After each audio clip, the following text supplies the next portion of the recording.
Hi Aries, this is Jav. Welcome po sa ating channel. By the way, this is your weekly Gabay Tarot reading for July 21 to 27, 2025. Kung naka-resonate kayo, comment down. Kung hindi kayo naka-resonate, ibigay niyo po sa iba kasi general reading po ito. This is for you,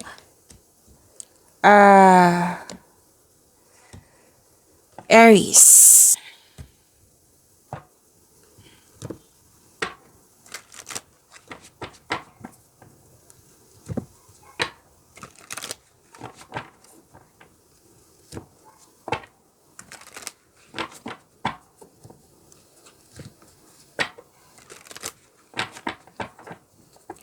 Para po ito sa iyo, Aries, inyong weekly Gabay Tarot reading, July 21 to 27, 2025.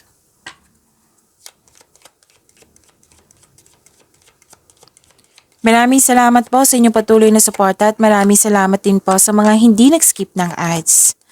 Maraming salamat din po sa mga nag-donate. Sa mga hindi pa nag-subscribe, subscribe na po kayo at click bell notification para malaman nyo na may bago tayong video. Para sa mga gusto magpa-reading, comment po kayo ng personal reading.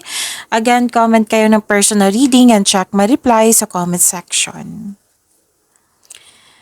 Okay, naguguluhan na bibigatan na may nalalumapit ka sa iyong mentor, wiser, elders, parents, at nagbigay ito ng suporta sa iyo. Oo, nagbigay ito ng wisdom message sa iyo nang siyang dahilan na bumalik yung lakas nyo, yung bumalik yung confidence nyo. You're taking an action with courage, okay? Tapos, kausap mo kasi parang ang ilan sa inyo dito nabibigatan, tapos pwede din nalilito or nabibigatan sa paggawa ng desisyon yan. So, nagbigay ito ng wisdom message sa iyo at ang siyang dahilan na bumalik yung power mo, yung confidence mo. And, wow, may nagbigay ng tulong, may nagbigay ng regalo, makaka-receive ka ng regalo,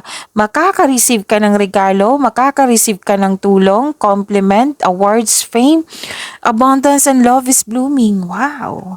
And kitang-kita ko yung happiness mo dito. Okay? Recognition nandito po. So, claim niyo po, Aries.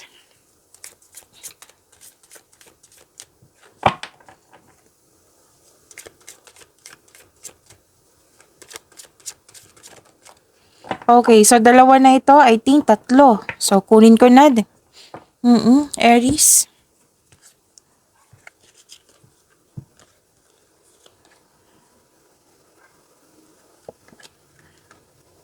Andito pa si Angel of Enlightenment.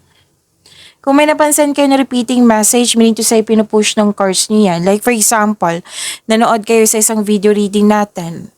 At dito rin, sa weekly Gabay Tarot reading nyo. At may napansin kayo na repeating message. Yan po yung pinupush ng cards na kailangan yung bigyan ng atensyon, solusyon at aksyon kung maaari po. So, ano yung energy ni Aries? By the way, special shout out po sa mga nag-donate. Maraming salamat po sa inyong generosity. And shout out po kay Ronald Balbuena. And Sweetie Miss. Maraming salamat po sa inyong generosity. God bless you more.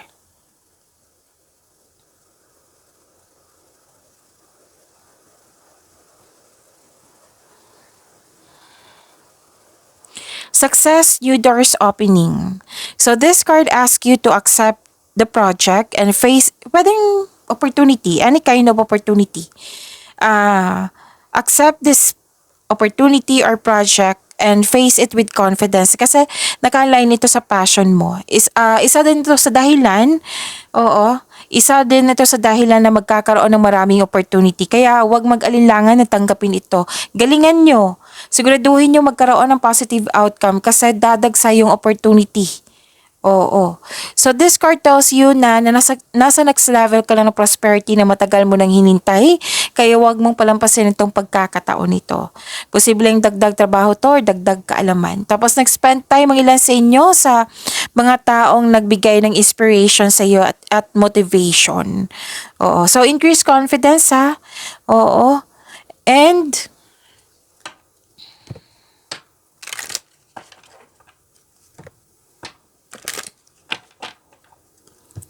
dalawang card na mismo nagsabi dito na may new beginning and abundance. So, claim niyo po ha, ilang beses na lumabas yung abundance po. Yes! Oo, may parating na blessings, gift from the universe, posibleng new job opportunity or unexpected sum of money. Pwede din nag-take ka ng first steps para ma-enhance o ma-increase yung kaperahan mo. Ang pagbabago na ito ay may unlimited growth towards your finances. So, your energy is sobrang focus sa career and money. Oo. So, promotion, kitang-kita ko rin dito. So, may biglaang pagbabago. Huwag kayong mag-alala sa pagbabago na ito, itong new beginning na ito. Kasi, ang sinabi dito, makakasuporta to sa inyong growth and expansion. So, andito si Angel of Enlightenment. Oo. To attract more blessings, let's say the power affirmation. Let's say, I surrender to circumstances and trust that I can rebuild. Again, I surrender to circumstances and trust that I can rebuild.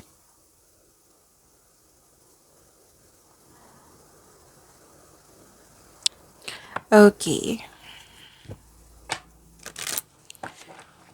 Kung sa Tagalog pa, sumusuko ako sa mga pangyayari, sa mga nangyari at nagtitiwala na kaya ko itong itayo muli. Yan.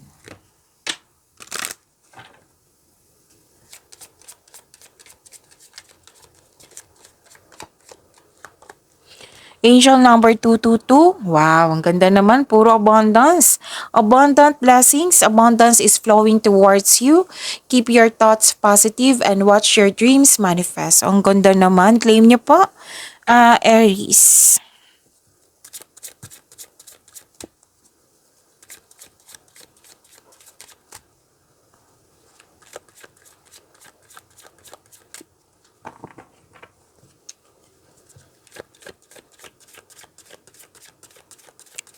Career and money. Career and money from July 21 to 27, 2025 ni Aries.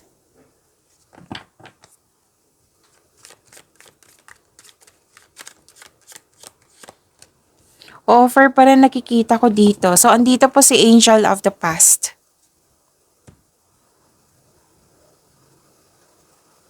So, career and money niyo po. Nakikita ko dito, you're moving into a relationship role sa work or nakikita nilang magaling ka na leader. So, stability sa inyong career and financial stability, kitang-kita ko po dito. So, claim niyo po.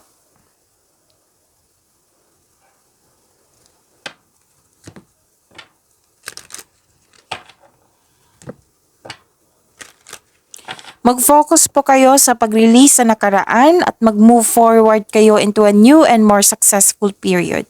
Acknowledge for your success is coming. Parating na po, may financial growth din akong nakikita dito.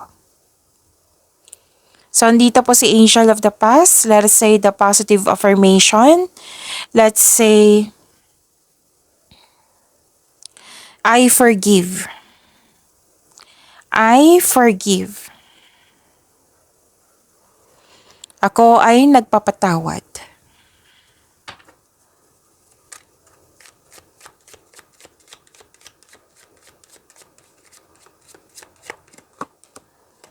Wow, you are about to be surprised. Oh, surprise. Oh, unexpected turn can bring positive change. Be ready for change. So, ilang beses na sinasabi sa inyo yung mga changes na yan is a positive change.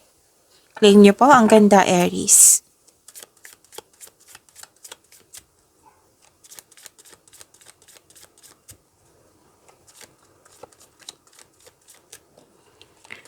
Love life, self-love, partnership, and romance ni Aries for this week. Andito po si Angel of Success. Puro success, abundance. Wow! Aries. Andito din si Angel of Hope. Ang ganda naman. Mhm.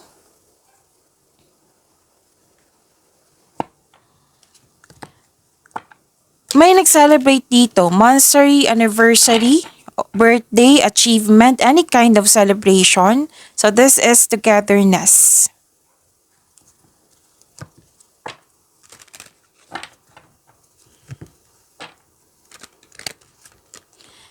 Para sa mga single, you are in a process on healing. You are destined to be with someone, so it's time to find the soulmate. Para sa mga relasyon sa buhay mag-asawa, the couple felt calm and harmonious sa inyong relasyon. Okay, so let us say, andito si Angel of Success and Angel of Hope. Let us say the positive affirmation to attract more blessings. Let's say, I am blessed with health, wealth, and love. Again, I am blessed with health, wealth, and love.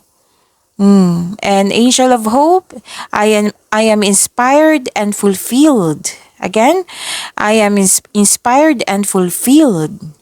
Kung sa Tagalog po ito, biniyayaan ako ng kalusugan, kayamanan, at pagmamahal.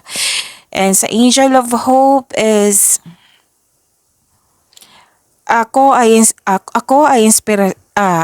inspirado at nasiyahan. Yan. Okay.